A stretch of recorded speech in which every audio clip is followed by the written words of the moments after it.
Welcome to History Hack. If you didn't know by now, we are the revolution. That means we're sharp, witty, lots of fun, but it also means that we're essentially the peasants in Les Mis huddled round a table in the corner of the bar with no money. If you enjoy the show, please do support us. We have a Patreon account by which you can donate a small monthly sum in appreciation of what you're hearing.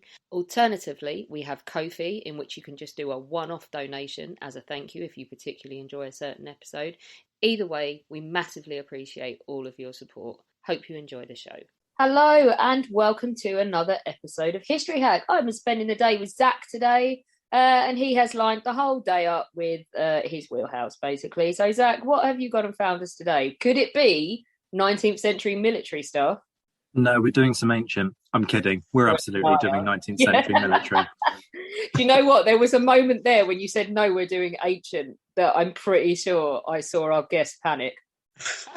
Me? Yeah. I know nothing. To be honest, that's just a byline for me all the way through these recordings. Yeah. I know nothing. But as you can hear, chuckling in the background, we are joined by Mei Trow.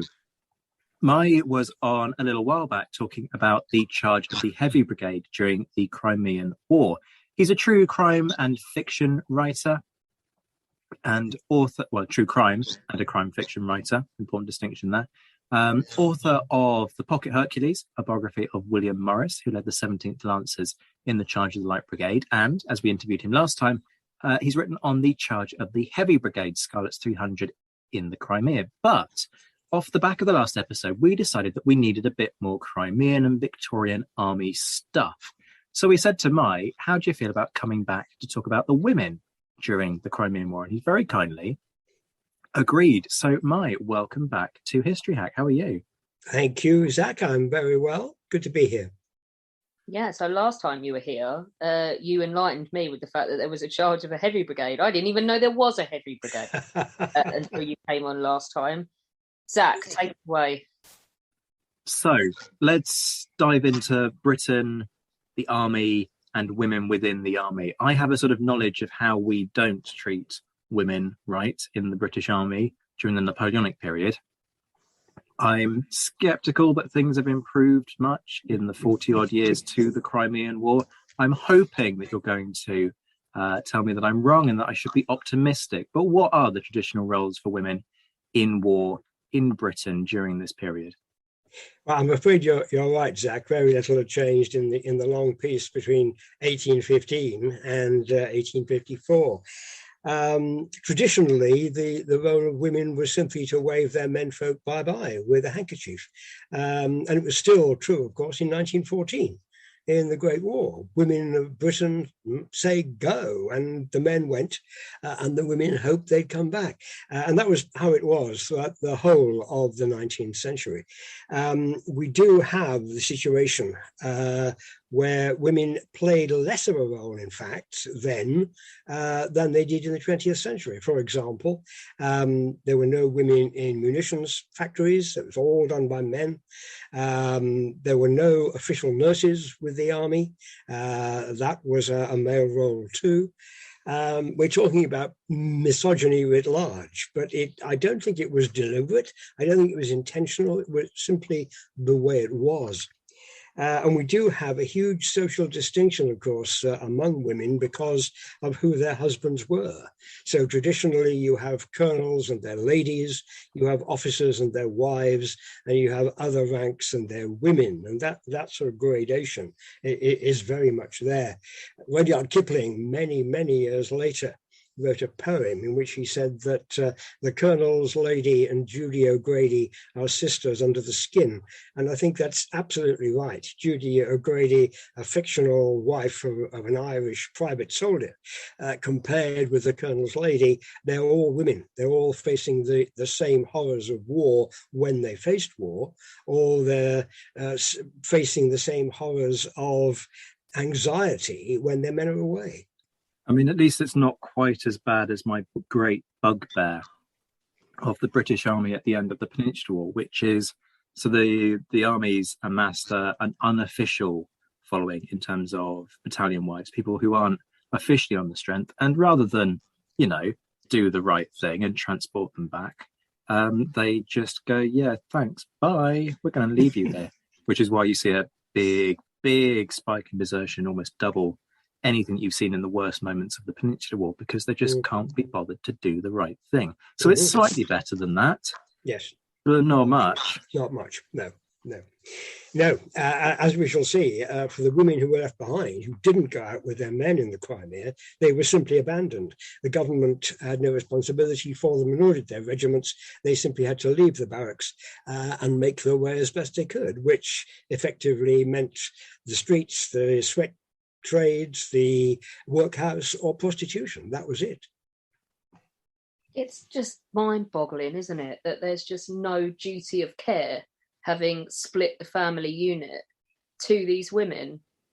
Absolutely. No, it makes no sense at all. And you wonder why the men themselves put up with that, to be honest. But it's one of those things. Tradition, I think, is incredibly strong. It had always been thus, and it takes a revolution basically to change that mindset. And we ain't had a revolution of that kind since the middle of the 17th century. It is insanity. So in practice then, what did happen to these women? I bet you've come across some really sordid tales. Well, you have to split it into the officers' wives, yes, who had a very different experience, and the other ranks. Really, that's what it's all about. It's all about the level you go into it at. The women who stayed behind of the other ranks, we know nothing about them because they simply disappear. Those who had children couldn't go anyway. Now, that's the right call. I think it would have been awful to send mothers with or without their children out to the Crimea. That didn't happen. So if you were a mum already, or in theory, if you were pregnant, then you stayed behind and coped as best you could. I've come across one example of a woman who clearly was pregnant because she gave birth on a ship, on a troop ship going out to the Crimea. She survived, the baby survived, and as far as I know, they both came back, which is an incredible piece of luck. And that's all it was. It was luck rather than care. Shall we start breaking it down in terms of the experiences for those who are at the front? So let's start with the officers' wives. Do we have many examples of officers' wives going out? I'm thinking, again, apologies, this information is sort of 40 years out of date, but during the Peninsular War, less so the Waterloo campaign has to be said, but during the Peninsular War, you didn't get many officers' wives going out, partly because of distance, partly because it wasn't a particularly great environment for living the life that they were more accustomed to. But you did get some who basically joined the army because they married officers out there. Joanna Smith springs to mind, who later goes on to become Lady Smith of Lady Smith fame out in South Africa. So do we have an equivalent during the Crimean War? Do we have officers' wives going out there? Yes, we do. There were these people called TGs at the time, traveling gentlemen, and they were rich guys, married or single, who just went around the world to places of excitement. An exact equivalent today would be people going out to Ukraine just to see what's going on. We don't need to now because it's brought into our homes every day because of media. But without media, if you can imagine newspapers at the time, by the time, for example, news of the charge of the Light Brigade came through to Britain, charge happened on October the 25th. It was the middle of November before anybody here knew about it. You've got that huge gap, that huge delay, and people wanted to know more. So that they would go out and watch the pretty battle. And they took their wives with them. In the case of officers' wives whose husbands were already on the way or were already out there, then they would go off their own bat. There was a very enterprising company called Inman and Co., who were travel agents. And they would take you out to the Crimea, put you up in hotels on the way for about a fiver a head.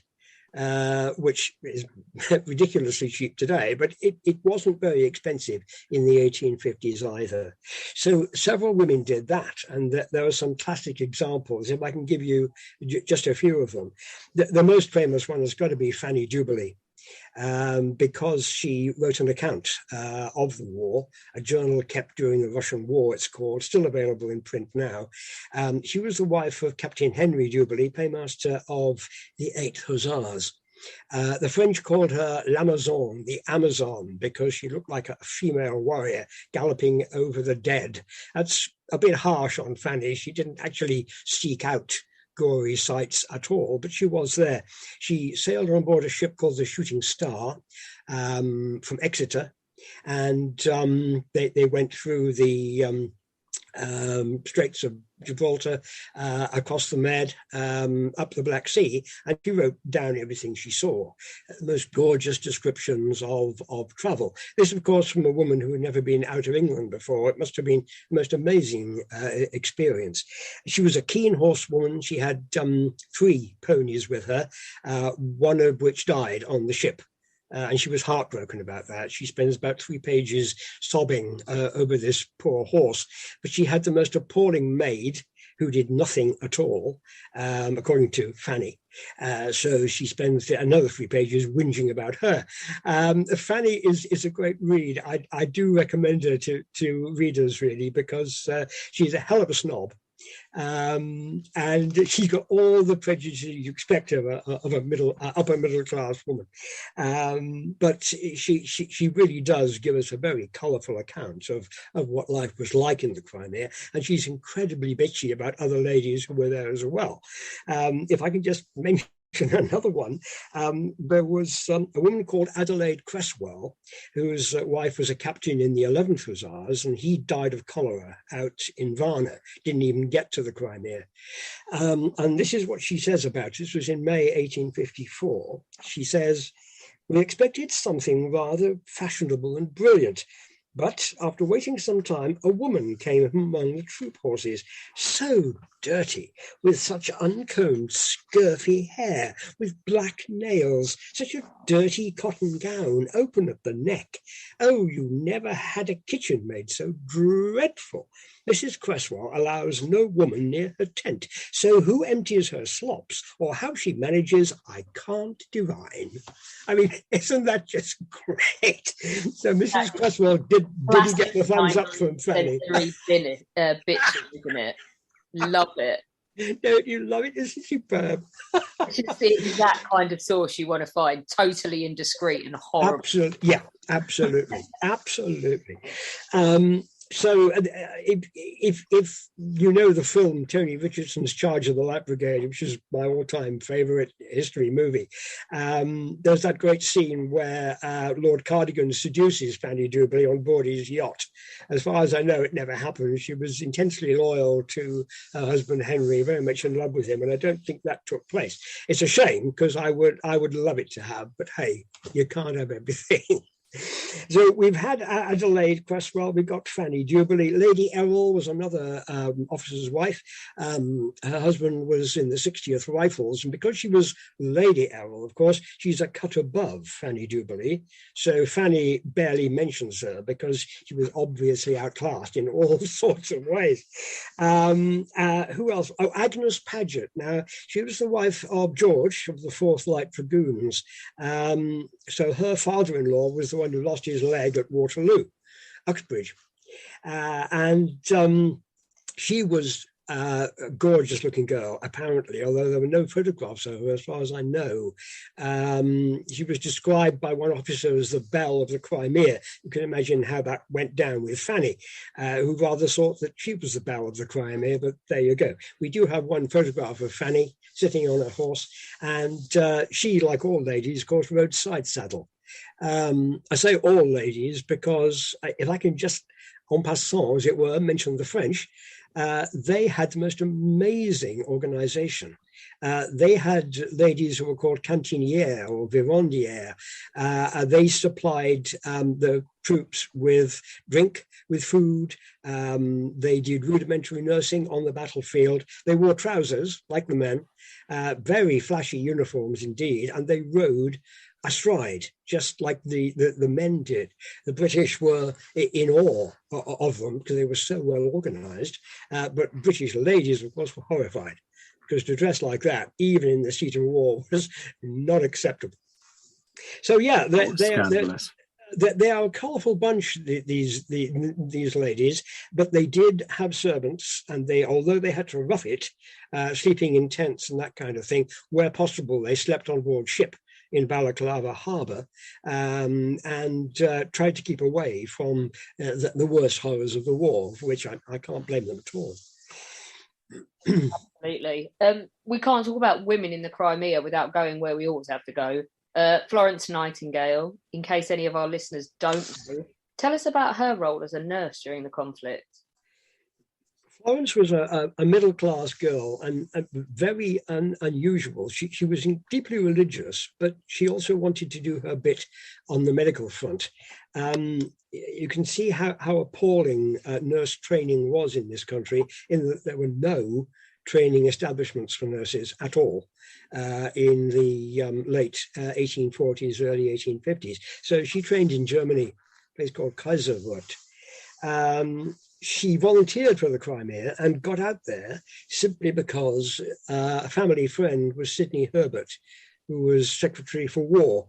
So as a member of the cabinet, he was very much inside, could pull strings, and so out she went. She took 38 ladies with her, all of them trained abroad, and they got to the hospital base at Scutari, which is not in the Crimea. In fact, it was then 7 days sailing away from the Crimea. So any books that tell you Florence was in the Crimea are wrong. She did visit it twice, but only very briefly. Scutari was a hellhole. It had a barracks there which could house 6,000 men, and that was converted into a base hospital. There was a field hospital at Balaclava, a very tiny one, but the base hospital was the big one where Florence worked. She got there early in November 54, just as hundreds, later thousands of wounded were coming in from the Battle of Inkerman. And of course, she then had to cope with all the problems of the winter with frostbite and similar conditions. At first, the army doctors refused to have anything to do with her. They were very dismissive, downright rude. And the implication was, what does me, a woman, know about battlefield wounds? So she very wisely, and I just have this image in my mind of her doing this, basically folded her arms and said, right then, you carry on, and did nothing for the first 2 months of her being there. And of course, matters got worse. The beds were overflowing. People were lying on the floor in their own vomit and excrement. And eventually, they literally had to beg Florence and her nurses to do something.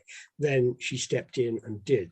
There was a dead horse blocking the water supply in the hospital, which she discovered and had it removed. So at least there was clean water, and she got bandages and money in vast quantities sent out from well-wishers at home.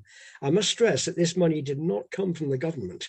It came from charities who were horrified at the conditions the men were facing, and also conditions that the women were facing. But all that was private enterprise.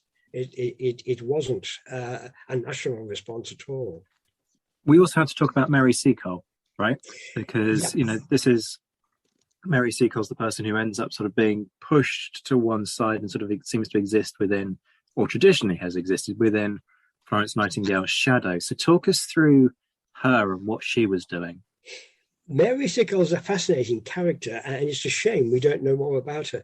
She does feature, quite rightly, or has featured in a number of Black History Month articles, which is right and proper, but that shouldn't be the case. We should know about her anyway. She's not included in various general dictionaries of biography, even one I came across written in the 1950s, by which time you would have thought that would have happened. The problem was sheer racism. Mary's father was a Scottish officer, but her mother was a freeborn black Jamaican woman. And if you look at portraits of Mary, she does look extremely Jamaican. She qualified as a nurse, although not very well qualified, and certainly nowhere near the level of Florence. She applied to Florence to join her nurses. Florence turned her down. She said because she didn't think she was sufficiently well qualified. I think it more likely because she was black. And Florence didn't think that would work in a white army of the 1850s. I may be being unkind to Florence there, but this is the image that I get. Not to be deterred, Mary took a slightly different tack. She actually had business cards printed, if I can quote what they said. She had these circulated before she left England. Mrs. Mary Seacole, late of Kingston, Jamaica, respectfully announces to her former kind friends and to the officers of the Army and Navy generally that she has taken her passage in the screw steamer Hollander, intending on her arrival at Balaclava to establish a mess table and comfortable quarters for sick and convalescent officers. So talk about organized, absolutely magic. She went out there, she had a hotel built, the British Hotel, with the Union Jack flying outside, and people turned up, and they did have the most comfortable time. And she used her nursing skills to patch up anybody who was ill, anybody who was wounded. I have to make you all aware that we're talking about some snobbery here as well. Notice she's talking about officers, not other ranks. So that was a bit of a blot on her scutcheon, really, but she couldn't have coped with numbers had anybody turned up. The hotel was really very small, and sadly it was demolished almost as soon as the war was over. It went. Florence Nightingale got no medals at all for the Crimea. Women weren't awarded them, no matter what they did. Mary Seacole didn't either, but she was given medals by various friends, both in the British forces and in the French. So she came home to London with this huge array of medals pinned to her jacket, which must have been a lovely sight. But polite society didn't want to know. And again, we have to come back to racism. And she disappears, basically. She drifts away, and you hear no more about her. After she wrote her book, which is another superb read, The Adventures of Mrs. Seacole in Many Lands. That was 1857. And after that, virtually nothing. That's massively sad in itself, isn't it? It is. It is. But, you know, she does all of this and then just gets pushed to the side. Can I kind of wind us back a little bit? Because you're talking there about how Mary was focusing on the officers. Mm-hmm. So for the rank and file, and particularly the rank and file who have wives perhaps out there with them, yep. What's the procedure if they have, let's say, a minor wound? What are the if you like, the other ranks' wives, heavy use of inverted commas there, doing it? And what stories do we have from them? Because quite often that section of society wasn't as literate as, you know, the officers' wives, who obviously are going to be educated and so on. So what do we know about them? Yeah. Well, 1 in 6 went out. I think the government's intention was that they shouldn't get to the Crimea at all. They should be dropped off at various places en route. There were various areas where the ships put in for refueling if they were steam driven. So they might get to Malta, or they might get, I suppose, to Constantinople, today's Istanbul, maybe to Varna, but they were not supposed to get to the Crimea itself. In fact, a lot of them did, but there was no transport provided across the Black Sea. So they had to pay for that themselves or somehow catch a lift, which several of them did. The numbers we're not sure about. It looks to be somewhere about 750 women. And of those, 3/4 didn't come back. I must assume that most of them died, almost certainly of disease, because none of them was actually in the firing line as such, with one possible exception I'll come to in a minute. or they simply found different lives for themselves. We have to remember that very few of them were actually married to their menfolk. They were common law wives in most cases, so there had been no religious ceremony, not even a civil ceremony, and therefore they may well have taken up with somebody else in Varna, Constantinople, whatever. We have no idea because the information simply isn't there. They had incredible hardship. Everybody who saw them described them as being ragged and rough-looking and filthy. They usually had one dress that they wore all the time. They had to put up with incredible privations. They had no privacy any more than they did at home. At home, in army barracks, it was simply a curtain strung between married quarters and single men's quarters. And it was the same in the Crimea. They acted as nurses, they acted as water carriers, they acted as cooks and laundry women. Colonel Hodge, who commanded the 4th Dragoon Guards, was particularly fond of one of the ladies, Mrs. Rogers, who was the wife of a sergeant in his regiment. And he tried to get her a medal because of the incredible work she'd done in keeping the morale of the regiment high. But the government wasn't having that. They didn't give medals out at all. If I can mention one woman, though, because she does seem to be absolutely extraordinary. Her name was Smith. You mentioned Joanna Smith earlier. There's no family link as far as I know, but interesting coincidence. This one was the wife of a soldier, a private soldier, in the 93rd Highlanders. Now, picture the scene, October the 25th, 1854, the Russians have advanced early in the morning, caught the British napping. They've taken the forts on the Causeway Heights, and they're marching towards the British camp. The nearest unit who could have stopped them were the 93rd and 42nd Highlanders, maybe 250 men on foot, except for the officers who were mounted. The rest of the infantry were far too far away. They had been summoned, but they wouldn't get there for maybe 3 hours. So the Highlanders are holding the fort, literally. William Russell of the Times saw them and called them the Thin Red Streak, which came to be known as the Thin Red Line, because they were wearing their scarlet uniforms.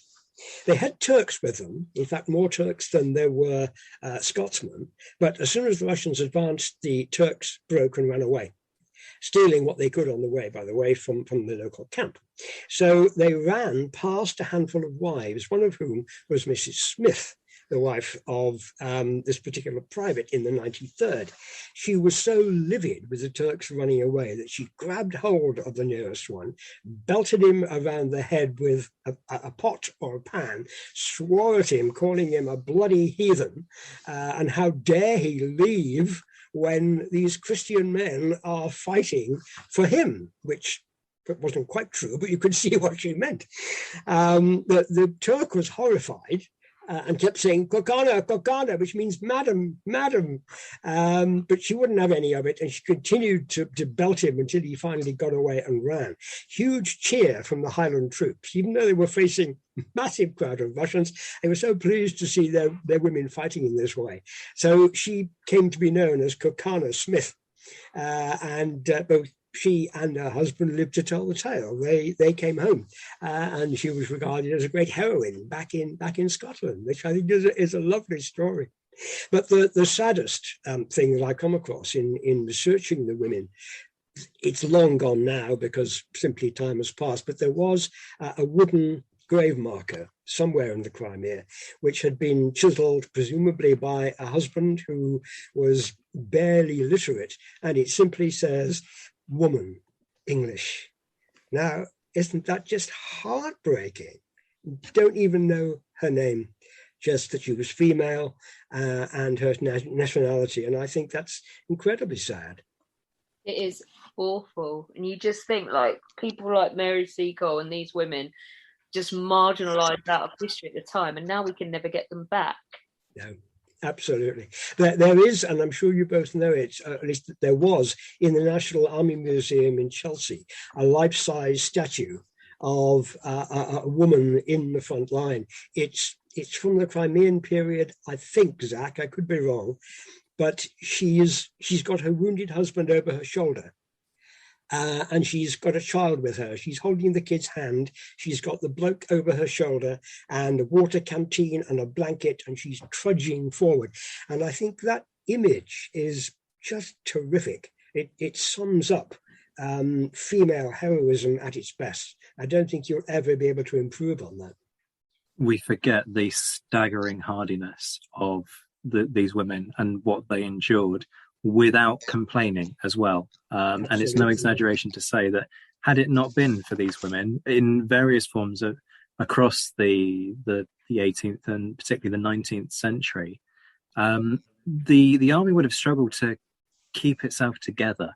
I'm not just talking from a morale aspect, I'm talking about practical day-to-day stuff. And I can think of a number of examples of women doing exactly that sort of thing during the Peninsular War 40 years earlier, where, you know, the army's in retreat, they haven't got food, the husband is on the cusp of collapsing, and these women are just sort of going, okay, I've got a child in one hand, but you can't walk anymore, I'm going to flaming well carry you. Yeah. And and the accounts sort of turn around and say, this woman saved this guy's life. And they were hugely respected within their regiments for that willingness to just endure those privations and shut up about it and just get on with it. It's incredible. Absolutely. And it's a tragedy that they just get completely shoved to the side and forgotten about. Yes, you're absolutely right. The respect within the regiments, but above that, nothing. From the government of the day, barely a mention at all. It's appalling. Before we go on to talk about how, nonetheless, they might have shaped the future of the army, I need to ask about the Russian women as well. So Russia, if anything, is culturally ahead of us. The idea of a fiercely strong Russian woman is positive in Russian historical culture. But at this time, at other times in the First World War, they're the only ones with like bona fide units of female combatants in the First World War. And actually, like there are characters all throughout Russian cultural history of strong women. So do we have any stories from their side in this conflict? I haven't come across any. Zach will know more about this for point of view of 1812, perhaps, and the French invasion there. And you're absolutely right about the female battalions in the First World War. Photographs show these incredibly scary looking women who are prepared to lay down their lives first for the Tsar, then for communism, whichever side they're on. There's nothing like that at all that I've come across in the 1850s. Just like the traveling gentlemen, ladies and gentlemen came out from Moscow, they came out from St. Petersburg, coming down to the Crimea, which you must remember was already a tourist resort for them. It was holiday place. There's a royal palace at Levada. Absolutely, that's exactly right. So they came down to watch the goings on. But after the Alma, the infantry battle in September, they realised it was actually a pretty grim bloodbath, and they all went home. And as far as I know, they didn't come back. Undoubtedly, the women who were stuck in Sebastopol, which was under siege, of course, and we've seen far too much of that, have we not, over the last few weeks. They were going through hell because they were being bombarded by the British and the French, and it must have been appalling for them. But no accounts I've come across have survived. The only thing I have come across, and it's always struck me, was purely from the male point of view, one of the junior artillery officers in Sebastopol was Leo Tolstoy, who of course went on to become possibly Russia's greatest author with War and Peace and so on. And he spoke to British prisoners, and he realized that they were streets ahead of his own troops in terms of morale. They knew why they were there. They knew what they were fighting for. They believed in what they were fighting for, intensely proud of their regiments and their country. And by comparison, Tolstoy says, his own soldiers were awful. They were conscripts, they were serfs, peasants. They literally were slaves. They had nothing like the status and the morale of the troop that he was fighting. And I can only conclude that the same would probably have been true of the women, but that's only a guess. I don't know. Do we have, because occasionally you get these sort of stories of individual women who basically disguise themselves as men, inverted commas, disguised themselves, because I'm not being funny, but there are certain aspects of a woman's life that are very difficult to disguise, that go out on campaign, and supposedly everybody's clueless that these soldiers are women. Up until the moment they're wounded, and then suddenly, oh, shock, we didn't realise until we had to dress the wound in her chest that she was a woman. And all of this kind of stuff. Do we have any stories of women disguising their identity and going out to fight? Obviously within regiments, sort of having signed up back along, and just it all being quietly ignored until it becomes impossible to ignore the fact that you are treating a woman and not a man. Sure. I haven't come across any in the Crimea, no. The examples I know of are all late 18th century, and I'm sure you know them as well as I do. And it does seem bizarre. I think it's one of those areas that people don't really like to research very much and like to write about, with it, the sensitivities that are involved these days, in that people are so easily offended and upset. But it is a fascinating psychological thing, isn't it? I mean, why on earth, as a woman, would you want to go out and take your chances with the men? I don't understand the mindset of anybody who does that. But maybe that's just me. I don't know. But I certainly haven't come across any examples of it in the 1850s. No. Yeah, I've never bought this idea that they didn't know. I've never in the First World War, they know. They're just like, they're turning a blind eye, or they're just like, you're my little sisters now, so I'm going to look after you. And it's like, oh no, boobs! What a surprise! Yeah, quite. Mind boggles. In the First World War, the Russian women doing it, they had a sort of an enabler, a male enabler, who knew full well that he was putting a woman in the army and talking her into a regiment and stuff. And I shaved my head, and no one could tell I was female. Yeah, that's right. And in World War II, they were a positive asset because, and I hate to say this, my wife constantly says it's true, I think she's right, women are better shots than men, by and large. So you will find a surprising number of snipers in the Red Army in World War II. And the Germans had a whole unit of pilots, fighter plane pilots in the Luftwaffe. So just occasionally you find that they're given their head, and they always perform well, always. But Britain is far too hidebound for that. You will never get anything of that kind at all until very, very recently. See, Alex has gone and tried some World War I era weaponry, and having looked at her score sheet, it's a hell of a lot better than anything I'd expect I'd produce. So I'd be worried if I was facing off against Alex in a war zone. Do you know what? Ironically, though, I couldn't fire the German one for shit because the recoil was horrible. The Enfield, and like I'm 9 out of 10 on the first shot. I was very good. My shoulder knew it was a British rifle. Yeah, fair enough. But I bow to you, Alex. That's wonderful. Yeah, couldn't hit a barn door with anything else but the The thing we've also got to think about as we start to sadly wrap this one up, it's been another brilliant one, is kind of legacy. Does anything change? I mean, I was going to ask you how much changes off the back of their work. I suppose this depends on who we're talking about in terms of they, because we all know about the Florence Nightingale legacy. But in terms of army attitudes, particularly towards women within the army as a whole, do we see much changing? Or is this just, the 19th century continues on in the 19th century's way? Because you've got to bear in mind that it's not until the early 20th century that we start to see any progress on things like women's right to vote. So, deeply patriarchal society continues for a good 50 odd years. That's exactly right. And it's a depressing answer, Zach, but I think, the answer is none. Because I think in part, Florence Nightingale and Mary Seacole were seen as mavericks.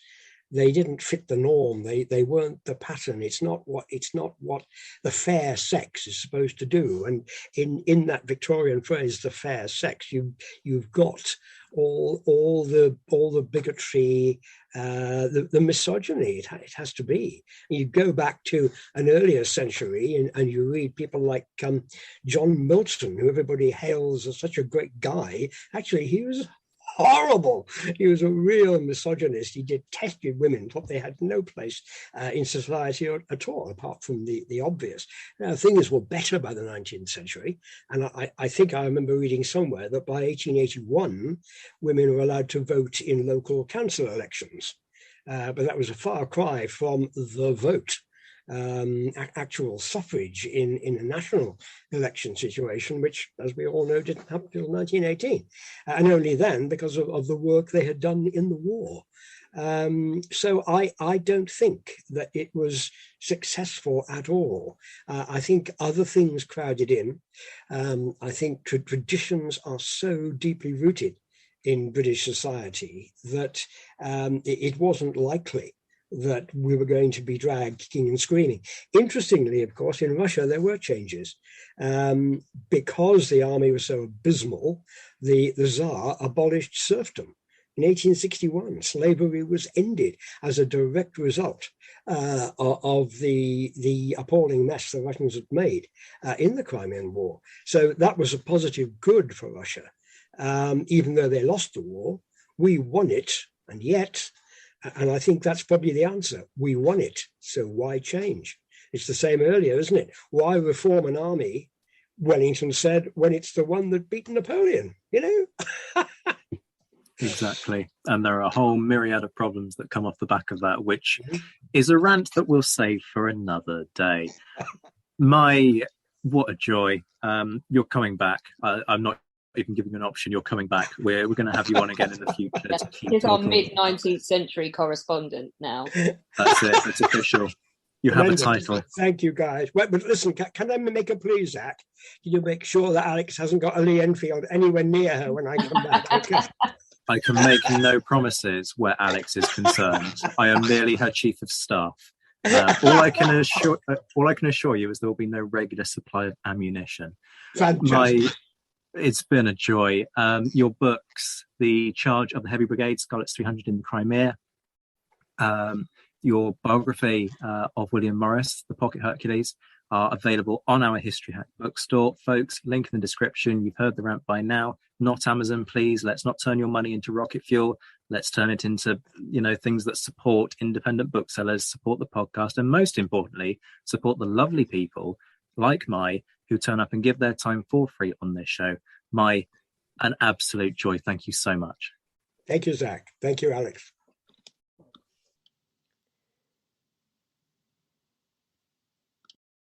When our guests join us to talk about their work and their new book, the 45 minutes or so they spend with us is just a taster of all their efforts. So to this end, we have launched our very own bookshop on bookshop.org, where you can find our guests' latest and greatest books. You can support them and you can support History Hack too. 10% of every sale via our bookshop supports the podcast and allows us to keep at it and bring you more amazing guests. You can find our bookshop at bookshop.org/shop/history hack, or just search on bookshop.org for us under the shops bit. Thank you for your continued support, and here's to your next great book.